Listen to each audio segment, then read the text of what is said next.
మమతా బెనర్జీకి మరొక షాక్ తగిలింది.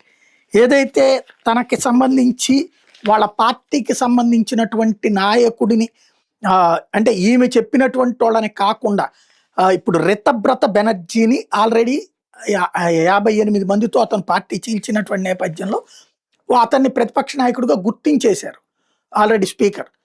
అట్లా గుర్తించడానికి వీల్లేదు, మా పార్టీ నిర్ణయం తీసుకోలేదు కాబట్టి ఇందులో కొట్టేసేయండి అంటూ మమతా బెనర్జీ కోర్టుకు వెళ్తే కోర్టు దాన్ని తిరస్కరించింది.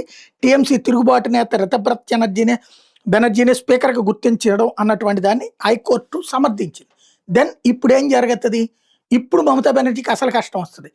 మిగతా 19 మంది ఈమె తరపున ఎవరైతే ఉన్నారో వాళ్ళు ఇప్పుడు టువర్డ్స్ బెనర్జీ తరపున ఉండాలి, టీఎంసీలో ఉండాలి, లేదంటే వాళ్ళని సస్పెండ్ చేయొచ్చు, అలాగే పార్టీని హ్యాండ్ ఓవర్ చేసుకోవచ్చు. ఇప్పుడు అసలు మమతకి పెద్ద కష్టం రాబోతుంది.